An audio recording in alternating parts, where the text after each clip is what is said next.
Okay, so we have seen that the doctor has taken the dog. Okay, he has wrapped the dog in the blanket and he has put him in the car.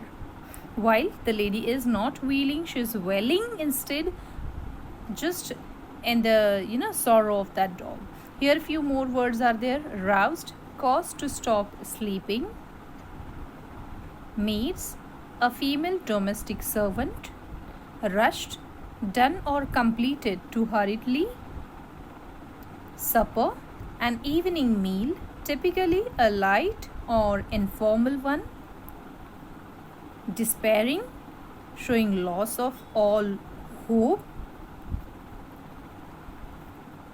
glanced, take a brief or hurried look, patted, touch quickly and gently with the flat of the hand, wag, especially with reference to an animal's tail, move or cause, to move rapidly to and fro,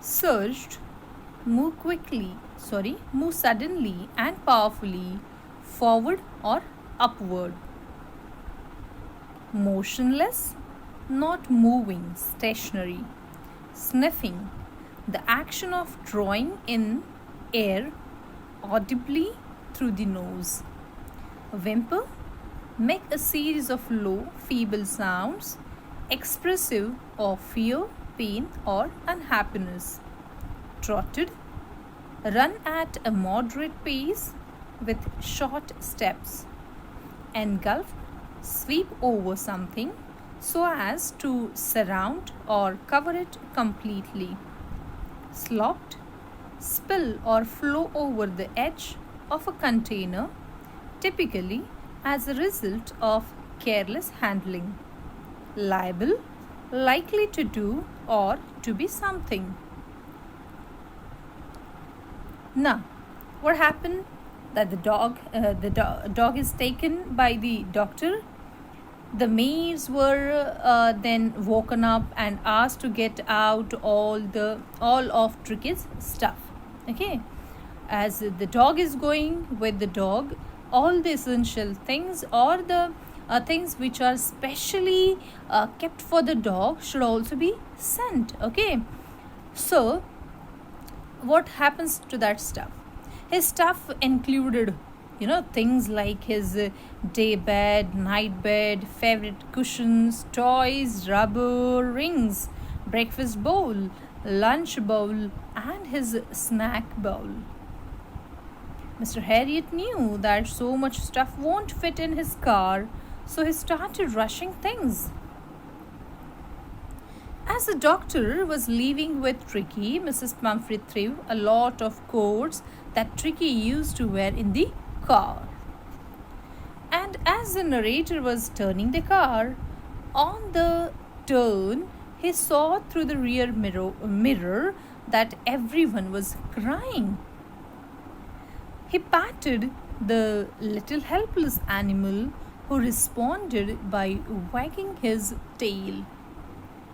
The narrator then thought and told Tricky that he knew that Tricky did not have any energy, but he surely had a way to get him better.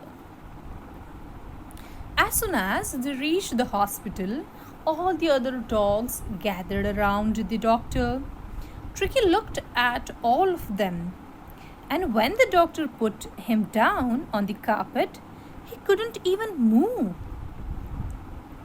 The other dogs then sniffed him and thought to themselves that he was a very uninteresting object and that there was no use standing there, and then they left. Then the narrator made the bed for Tricky in a warm box along with the other dogs.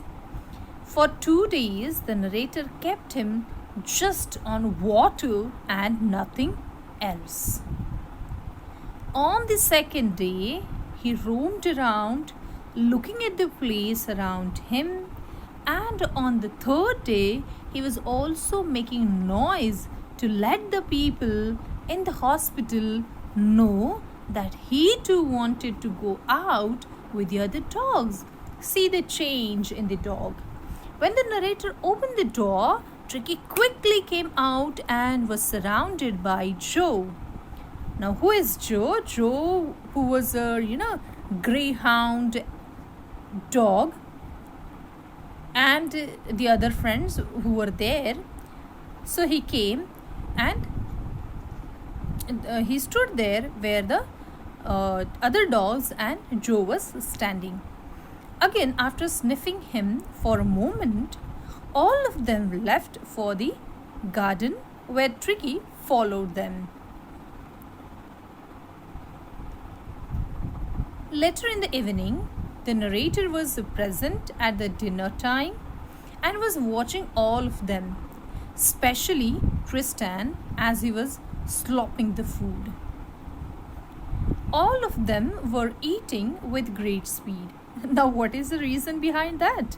Because they knew that if they didn't finish quickly, then the other dog, after finishing his meal, would come to eat their meal, and that's why all were eating with great speed. Now, few more words. Licking, pass the tongue over something in order to taste or moisten or clean it. Pleased, feeling or showing pleasure and satisfaction. Jostling, push, elbow or pump against someone roughly, typically in a crowd. Scrimmages, a confused struggle or fight. Trampled, tread on and crush.